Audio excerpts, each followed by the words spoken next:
Hi friends, మన సౌర కుటుంబంలో మొత్తం 8 గ్రహాలున్నాయి. మెర్క్యూరీ, వీనస్, ఎర్త్, మార్స్లు rocky planets. Jupiter, Saturn, Uranus, నెప్ట్యూన్లు గ్యాస్ ప్లానెట్స్. రాక్ ప్లానెట్స్ అంటే గట్టి రాతి నేల ఉన్న గ్రహాలు. వాటికి భిన్నంగా గ్యాస్ ప్లానెట్స్ అంటే వాయుగోళాల్లో నేల అన్నది ఉండదు. కనుక గ్యాస్ ప్లానెట్స్ మీద ల్యాండింగ్ అన్నది చేయలేం. బహుశా మీకు తెలిసే ఉండొచ్చు, Mercury, Venus, Mars, Jupiter, Saturn గ్రహాలను టెలిస్కోప్ అవసరం లేకుండానే సాధారణ కంటితో చూడగలమని. సూర్యుని నుంచి గ్రహాలున్న దూరాన్ని బట్టి వీటిని లెక్కించాం. ఆ లెక్కల్లో 8వ గ్రహమైన నెప్ట్యూన్ ఒక భారీ వాయుగోళం. అతిపెద్ద వాయుగోళం మాత్రం జూపిటర్. పైగా ఇది సౌర కుటుంబంలోని గ్రహాలన్నిటికీ పెద్దది కూడా. ప్లూటో తన గ్రహం హోదాను 2006లో కోల్పోయిన తర్వాత సౌర కుటుంబంలో ఉన్న బుధుడు, శుక్రుడు, భూమి, అంగారకుడు, బృహస్పతి, శని, వరుణ, ఇంద్రగ్రహాలు 8ంటిలో 8వ గ్రహమే వరుసలో ఆఖరి గ్రహమైంది. ఆ 8వ గ్రహానికి రోమన్ పురాణాల ప్రకారం నెప్ట్యూన్ అని పేరు పెట్టారు. సముద్రాది దేవత అయిన నెప్ట్యూన్ని 1846లో కనుగొన్నారు.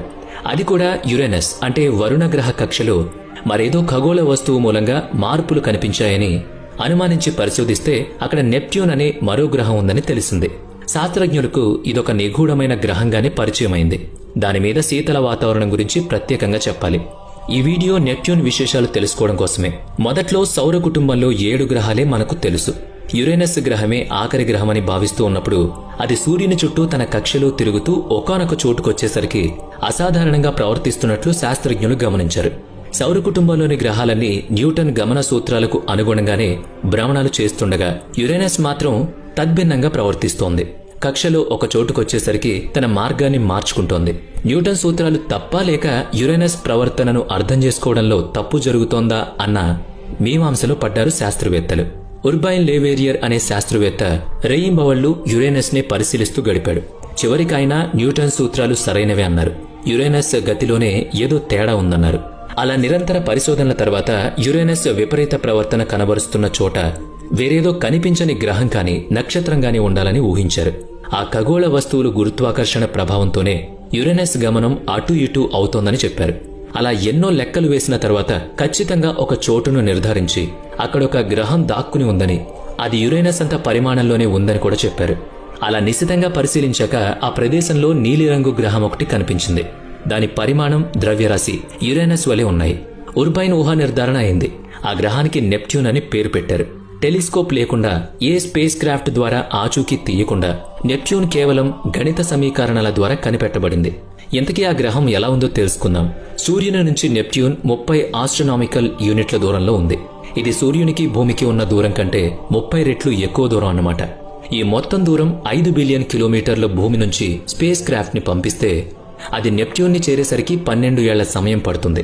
నాసా ప్రయోగించిన వోయేజర్ 2 నెప్ట్యూన్ కి అతి సమీపంగా వెళ్లిన స్పేస్ క్రాఫ్ట్. 1989లో ఇది నెప్ట్యూన్ ని సందర్శించి 4 నెలల పాటు దాన్నే పరిశీలించింది. సాటర్న్, యురేనస్ గ్రహాలకు ఉన్నట్లే నెప్ట్యూన్ చుట్టూ 5 వలయాలున్నాయి. అయితే అవి చాలా అస్పష్టంగా ఉన్నాయి. నెప్ట్యూన్ కి మొత్తం 14 చందమామలున్నాయి. వాటిలో కొన్ని మంచుతో నిండున్నాయి. మంచుతో కూడిన చందమామల్లో ఒకటైన ట్రైటన్ నెప్ట్యూన్ చందమామల్లోకెల్లా పెద్దది. చిత్రమైన సంగతి ఏంటి అంటే నెప్ట్యూన్ అపసవ్య దిశలో సూర్యుని చుట్టూ తిరుగుతుండగా దాని చందమామ ట్రైటన్ నెప్ట్యూన్ చుట్టూ సవ్య దిశలో తిరుగుతోంది. ఇలా తిరగడాన్ని రెట్రోగ్రేడ్ ఆర్బిట్ అంటారు. ట్రైటన్ కి ఉన్న మరో లక్షణం సౌర కుటుంబంలోని అతి శీతల ప్రాంతం ఇదే అని శాస్త్రజ్ఞులు వెల్లడిస్తున్నారు. అవును, ట్రైటన్ ఉష్ణోగ్రత -240 డిగ్రీల సెల్సియస్, యురేనస్ -224 డిగ్రీల సెల్సియస్ తో అతి శీతల గ్రహం కాగా నెప్ట్యూన్ కి చందమామ అయిన ట్రైటన్ అంతకంటే శీతల ప్రాంతంగా దాన్ని మించిపోయింది. సాధారణంగా అగ్నిపర్వతాల విస్ఫోటనాల్లో లావా వెల్లువెత్తుతుంది. అయితే నెప్ట్యూన్ కి చందమామ అయిన ట్రైటన్ మీద అగ్నిపర్వతాల విస్ఫోటనాల్లో లావాకి బదులు మంచు వెదజల్లబడుతోంది. ఒళ్ళు జలధరిస్తోంది కదూ. అవును మరి. అంతటి శీతల ప్రాంతాల్లో సెకన్ల వ్యవధిలోనే మనిషి ఒక మంచు శిల్పంగా మారిపోతాడు. నెప్ట్యూన్ సూర్యునికి బహుదూరంలో ఉండడం మూలంగా సూర్యుని చుట్టూ ఒకసారి భ్రమణం చేయడానికి దానికి 165 సంవత్సరాల సమయం పడుతుంది. ఇది భూమి కొలమానాల్లో చెప్పబడిందని గ్రహించగలరు. అర్థమవుతుంది కదా. అలాగే నెప్ట్యూన్ తన చుట్టూ తాను తిరగడానికి 41 సంవత్సరాల సమయం తీసుకుంటుంది. సూర్యకాంతి నెప్ట్యూన్ మీద చాలా తక్కువగా పడుతుంది. కనుకనే అది శీతల గ్రహం అయింది. నెప్ట్యూన్ సగటు ఉష్ణోగ్రత -220 డిగ్రీల సెల్సియస్ ఉంటుంది. మన భూమి మీద సాయం సంధ్య తర్వాత అంటే సూర్యాస్తమయం తర్వాత తేలికపాటి వెలుతురుంటుంది కదా, సూర్యుని యొక్క ఆ మాత్రం వెలుతురు నెప్ట్యూన్ మీద మిట్ట మధ్యాహ్నం వేళ పడుతుందని శాస్త్రవేత్తలు పరిశీలనలో గ్రహించారు. ఈ లెక్కన నెప్ట్యూన్ని చీకటి గ్రహంగా చెప్పుకోవచ్చు. ఇక ఇది వాయుగ్రహం కనుక నేల అనేది ఉండదు కనుక మనం దాని మీద దిగడం అనేది లేదు. అలాగే మరొక అంశం ఉంది. సౌర కుటుంబంలో ఒక్క నెప్ట్యూన్ మీద మాత్రమే మిగతా అన్ని గ్రహాల కంటే తీవ్రమైన తుఫాన్లు, గాలులు నిత్యం చెలరేగుతూ ఉంటాయి. అవి వారాల వ్యవధి నుంచి వందల ఏళ్ల వరకు అలా ప్రచండంగా వీస్తూనే ఉంటాయి. అటువంటి వాతావరణాన్ని నేరుగా వెళ్లి పరిశీలించడం దాదాపుగా అసాధ్యం. వాయుగ్రహాలు 4ంటిలో నెప్ట్యూన్ అన్నిటికంటే చిన్న గ్రహం కనుక అక్కడి వాతావరణం మిగతా వాటికంటే ఎక్కువ సాంద్రత కలిగి ఉంటుంది. ఉపరితలం నీరు, మంచుతో నిండి ఉంటుంది. వాయుగ్రహమని చెప్పుకుంటూ నీరుందని చెప్తున్నారేంటి చెప్పమా అనుకోకండి. జూపిటర్, సాటర్న్లలో వాయువుల మోతాదు ఎక్కువ కాగా యురేనస్, నెప్ట్యూన్లలో నీరు, మంచు ఎక్కువ. మొత్తానికి 4 వాయుగ్రహాలే. నెప్ట్యూన్ ఉపరితలం సుమారుగా 17,500 కిలోమీటర్ల మేర మందపాటి నీరు, మంచుల పొరలను కలిగి ఉండొచ్చనేది ఒక అంచనా. భూమి మీద పసిఫిక్ మహాసముద్రపు లోతు 11,000కు పైమాటే. ఇక నెప్ట్యూన్ మీద మహాసముద్రాలు మరిన్ని వేల కిలోమీటర్ల లోతు కలిగి ఉండడం చూస్తే లోతుకు వెళ్లే కొద్దీ ఉష్ణోగ్రత పెరుగుతూ ఉంటుంది కనుక నెప్ట్యూన్ కోర్ వద్ద ఉష్ణోగ్రత 5,100 డిగ్రీల సెంటీగ్రేడ్ వరకు ఉండొచ్చనుకుంటున్నారు. అంటే సూర్యుని ఉపరితలం ఉష్ణోగ్రత అంతా. నెప్ట్యూన్ని శీతల గ్రహం అని చెప్పుకున్నాం. ఇది ఉపరితలం మీదనే. కోర్ వద్ద మాత్రం అత్యుష్ణం. పైకేమో చల్లదనం, కడుపులోనేమో గరం గరం. అయినా ఇదంతా పై విశేషాల సమాహారమే. నెప్ట్యూన్ వాతావరణంలోకి ప్రవేశించి చూస్తే ప్రచండమైన తుపాను గాలులు చెలరేగుతూ ఉంటాయని చెప్పుకున్నాం. నెప్ట్యూన్ మీద ఆ తుపాను గాలుల వేగం గంటకు 2,000 కిలోమీటర్ల కంటే ఎక్కువ. జూపిటర్ గ్రహం మీద గ్రేట్ రెడ్ స్పాట్ ఉందని తెలుసు. అలాగే నెప్ట్యూన్ మీద గ్రేట్ డార్క్ స్పాట్ ఉంది. ఆ డార్క్ స్పాట్ వేరేదో కాదు, ఆ గ్రహం మీద చెలరేగుతున్న తుఫాన్ వాతావరణం అని శాస్త్రవేత్తలు చెప్తున్నారు. ఆ గ్రేట్ డార్క్ స్పాట్ లో మనం భూమిని పెట్టేయొచ్చు. అంటే ఆ తుఫాను ఎంత భారీగా ఉందో, ఎన్ని వందల ఏళ్ల నుంచి చెలరేగుతూ ఉందో ఊహించే ప్రయత్నం చేయండి. ఇన్ని వైపరీత్యాల నడుమ నెప్ట్యూన్ మీదకు వెళ్లి పరిశోధనలు చేయబోవడం అసాధ్యమే అంటున్నారు. నెప్ట్యూన్ పరిమాణం యురేనస్ తో దాదాపు సమానమే కాని దానికంటే కొంచెం చిన్నది. నెప్ట్యూన్లో 50 భూగోళాలు ఇమిట్ చేయొచ్చు. నెప్ట్యూన్ వెడల్పు భూమి కంటే 4 రెట్లు ఎక్కువ. భూమి మీద 45 కిలోల బరువున్న మనిషి నెప్ట్యూన్ మీద 50 కిలోల బరువు ఉంటాడు. అంటే భూమిని పోలిన గురుత్వాకర్షణ కలిగి ఉన్న వాయుగోళం నెప్ట్యూన్ మాత్రమే అని తెలుస్తోంది.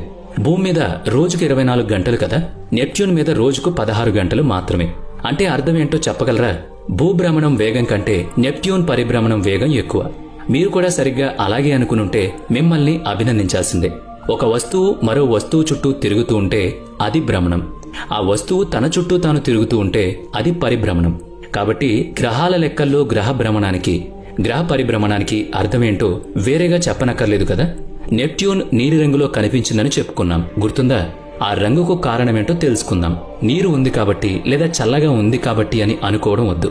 అసలు కారణాలు ఇవేవీ కాదు. నెప్ట్యూన్ నీలిరంగుకు కారణం మీథేన్ వాయువు. సూర్యుని నుంచి సోకే ఆ కొద్దిపాటి ఎర్రని కాంతిని గ్రహ వాతావరణం శోషించుకుని నీలం రంగును వెలువరుస్తుంది కనుక గ్రహం నీలం రంగులో అగుపిస్తుంది. యురేనస్ మీద వజ్రాల వాన కురుస్తుంది. నెప్ట్యూన్ మీద కూడా వజ్రాల వాన పడుతుంది. దీనికి కారణం వాతావరణంలోని అధిక పీడనం. అలాంటి పీడనం మన భూమి లోపల పొరల్లో ఉంటుంది కనుక మనకు లోతైన గనుల్లోనే వజ్రాలు ఏర్పడుతూ ఉంటాయి. ఒక ఆసక్తికరమైన విషయం చెప్పుకుని ఈ వీడియోను ముగిద్దాం. ఉర్బైన్ లేవేరియర్ కంటే ముందే గెలీలియో నెప్ట్యూన్ ని గమనించారు. 1613లోనే ఆయన నెప్ట్యూన్ ని చూశారు. ఆయన దాన్ని నక్షత్రంగా భావించారు. నెప్ట్యూన్ భూమికి చాలా దూరంగా ఉంది. ఆనాటి సాంకేతికత కూడా అంతంత మాత్రమే. గెలీలియో రాతల్లో బొమ్మల్లో నెప్ట్యూన్ చిత్రాలు కూడా ఉన్నాయి. ఆయన దాన్ని నక్షత్రంగా చిత్రీకరించుకున్నారు. అది విషయం. వోయేజర్ 2 మాత్రమే ఇప్పటిదాకా నెప్ట్యూన్ ని దగ్గర నుంచి చూసి వెళ్ళింది. రాబోయే రోజుల్లో మరిన్ని పరిశోధనలు కూడా జరగవచ్చు. అప్పుడు నీలిగ్రహం నెప్ట్యూన్ గురించిన మరిన్ని సంగతులు తెలుస్తాయని ఆశిద్దాం. మన సౌర కుటుంబంలోని ఒక్కో గ్రహం ప్రత్యేకత ఒక్కోలా ఉంటుంది. దేనికదే ప్రత్యేకం, విభిన్నం. జీవం ఉన్నది మాత్రం భూమి మీదనే. ఇది మన భూగోళం ప్రత్యేకత. మన సౌర కుటుంబంలోనే ఏ గ్రహం మీద అయినా ఏదో రూపంలో జీవం ఉందా అనే కోణంలో పరిశోధనలు జరుగుతున్నాయి. ఉంటే అవి బహిర్గతం కాకుండా ఉండుండొచ్చు. మన వంటి లేదా మనకు మించిన ఆధునిక నాగరికత కలిగి ఉండొచ్చు. వారికి మరొకరితో సంబంధం ఉండకపోవచ్చు. ఆ అవసరమే లేకపోవచ్చు. మనం మాత్రం మనకు ఈ సౌర కుటుంబంలోనూ మన నక్షత్ర మండలంలోనూ మరో తోడు ఉందేమో అనే ఆలోచనతో శోధన చేస్తున్నాం. ఆ విషయాలేవి తెలిసేదాకా మన 8 గ్రహాలే మనకు తోడు. అవి చెప్పే కబుర్లు, వెల్లడించే విశేషాలు తెలుసుకోవడానికి మరిన్ని శతాబ్దాల సమయం పడుతుంది కనుక ఆయా సంగతుల్ని శాస్త్రజ్ఞులు లోకానికి వెల్లడించినప్పుడు సంబంధిత విశేషాల్ని తెలుసుకుందాం. మీరు మాత్రం మీ అభిప్రాయాన్ని